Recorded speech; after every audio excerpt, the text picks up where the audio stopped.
안녕하세요. 알쓸 시니어 구독자 여러분. 반갑습니다.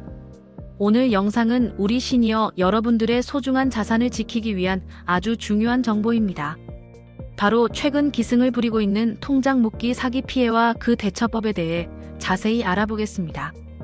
혹시 지금 이 영상을 시청하고 계신다면 잠시 시간을 내어 구독과 좋아요를 눌러주시면 감사하겠습니다. 여러분의 구독과 좋아요는 알쓸 시니어가 더 유익한 정보를 만드는데 큰 힘이 됩니다. 자, 그럼 시작해볼까요? 최근 보이스피싱 범죄자들이 사용하는 아주 교묘하고 악질적인 신종 사기 수법이 있습니다. 바로 통장 묶기 사기입니다. 이 수법은 보이스피싱으로 피해를 당한 사람을 보호하기 위해 만들어진 계좌 지급, 정지 제도를 악용하는 것입니다. 이 사기의 기본 구조는 이렇습니다. 사기범들은 먼저 피해자에게 접근하여 보이스피싱을 통해 돈을 가로챕니다. 그리고 나서 그 가로챈 돈의 일부를 무작위로 다른 사람, 즉 선량한 일반인의 통장에 소액 입금합니다. 이 일반인이 바로 이 사기의 두 번째 피해자가 되는 것입니다. 보이스피싱 피해자는 자신이 입금한 계좌를 사기 이용 계좌로 신고하게 됩니다. 그러면 금융당국은 범죄와 연관되었을 가능성이 있는 모든 계좌를 일단 정지시키는데, 이때 사기범에게 소액이 입금된 일반인의 통장, 즉 여러분의 통장까지도 지급 정지가 되어버리는 것입니다. 순식간에 여러분의 은행 계좌 전체가 정지됩니다. 입금도, 출금도, 인터넷 뱅킹도 모두 불가능해지는 것입니다. 갑자기 통장이 묶여버리면 정말 당황스럽고 생계까지 위협받을 수 있습니다. 이때 사기범들은 두 번째 피해자인 여러분에게 연락을 취합니다. 그들은 자신들이 보이스피싱 피해자임을 사칭하며 당신 통장에 입금된 돈이 보이스피싱 범죄 금액이니 이 돈을 돌려주지 않으면 당신은 사기범으로 몰려 계좌가 영원히 정지될 것이다.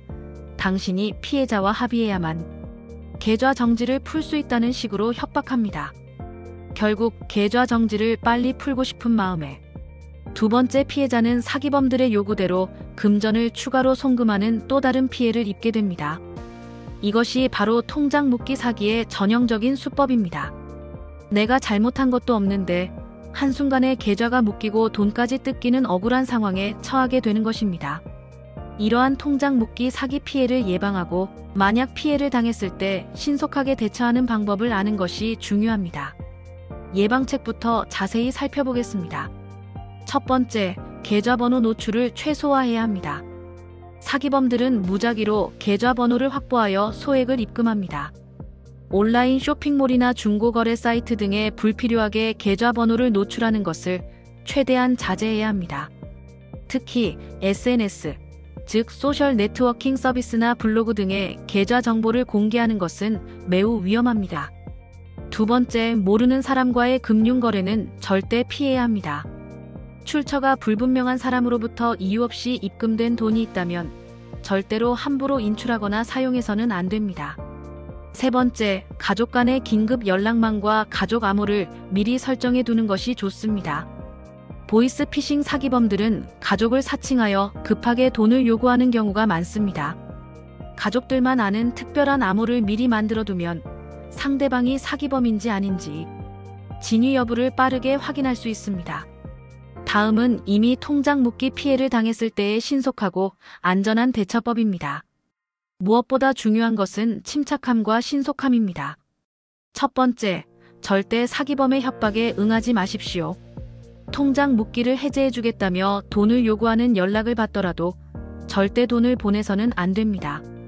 이는 추가적인 금전 피해로 이어질 뿐입니다. 계좌 지급 정지를 해제하는 권한은 사기범에게 있는 것이 아니라 오직 금융당국에만 있다는 사실을 명심해야 합니다.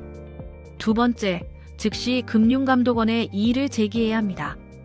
여러분이 보이스피싱과 관련 없는 선량한 피해자라는 사실을 금융당국에 입증해야 합니다.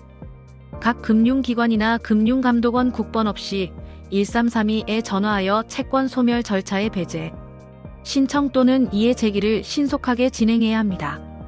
이의 제기를 할 때는 여러분이 범죄와 무관하다는 것을 증명할 수 있는 자료를 충분히 준비해야 합니다. 예를 들어 해당 금액이 입금된 경위, 입금된 돈의 출처가 보이스피싱 범죄와 관련 없음을 입증하는 자료, 그리고 사기범으로부터 받은 협박 문자나 통화 녹취 등이 주요한 증거 자료가 될 수 있습니다. 평소에 문자 메시지나 통화 내용을 습관적으로 백업해 두는 것도 큰 도움이 됩니다. 세 번째, 경찰청 국번 없이 일일이 신고도 병행해야 합니다. 금융감독원에 이의 제기를 하는 것과 동시에 사기범들의 협박 사실을 경찰에 신고하여 수사를 요청하는 것이 중요합니다. 경찰 신고는 사기범 검거는 물론이고 여러분의 무고함을 입증하는 데도 도움이 될 수 있습니다. 최근 금융위원회에서는 이러한 통장 묶기 사기 피해자, 특히 소상공인들이 신속하게 영업을 재개할 수 있도록 피해 소명 절차를 간소화하고 해제 속도를 높이는 법 개정을 시행했습니다. 협박 문자 등 피해를 소명하면 예전처럼 두세 달씩 걸리던 해제 기간이 훨씬 단축될 수 있으니 금융당국에 적극적으로 이의를 제기해야 합니다. 다시 한번 강조합니다. 모르는 돈이 입금되면 절대 인출하거나 사용하지 말고 즉시 금융당국에 신고하십시오. 그리고 사기범의 협박 전화를 받으면 절대 돈을 보내지 말고 금융감독원과 경찰에 신고하십시오. 자, 여러분. 이처럼 통장 묶기 사기 수법은 계속해서 진화하고 있습니다. 하지만 우리가 미리 알고 대비한다면 소중한 자산을 안전하게 지켜낼 수 있습니다. 잠깐 다시 한번 말씀드립니다. 알쓸 시니어 채널은 우리 시니어 여러분들의 안전하고 행복한 노후를 위한 현실적이고 유익한 정보를 꾸준히 전달해 드릴 것입니다. 지금 바로 구독 버튼을 누르시고 알림 설정까지 해두시면 가장 먼저 새로운 영상을 받아보실 수 있습니다. 여러분의 계좌와 노후를 지켜주는 든든한 동반자가 되겠습니다. 통장 묶기 사기는 피싱 피해자 보호장치를 악용하여 선량한 시민을 위협하는 신종 범죄입니다. 금융거래의 투명성을 높이고 사기범들의 교묘한 수법에 넘어가지 않도록 늘 경계심을 가져야 합니다. 특히 자녀를 사칭하며 급하게 돈을 요구하는 지인 사칭형 보이스 피싱의 경우 앞서 말씀드린 가족 암호 등을 활용하여 반드시 진위 여부를 확인하는 습관을 들여야 합니다. 만약 주변 지인이나 가족이 갑작스럽게 통장 묶기 피해를 당했다는 이야기를 한다면 여러분이 먼저 나서서 침착하게 대응 방법을 알려주셔야 합니다. 감정에 휘둘리지 않고 법이 정한 절차에 따라 금융감독원에 이의 제기를 하고 경찰에 협박 사실을 신고하는 것이 유일한 해결책입니다. 사기범들은 피해자가 당황하고 두려워하는 심리를 악용합니다. 그들은 여러분의 불안감을 이용하여 상황을 더 악화시키려고 할 것입니다. 그러나 여러분은 혼자가 아닙니다. 금융감독원과 경찰이 여러분을 돕기 위해 존재합니다.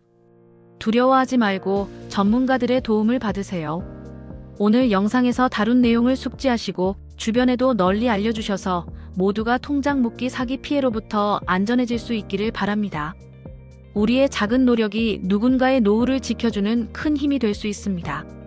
여러분, 안전한 금융 생활을 위한 가장 중요한 무기는 바로 정보입니다. 알쓸 시니어가 제공하는 정보를 바탕으로 오늘보다 더 안전하고 행복한 내일을 만들어 가시길 응원합니다.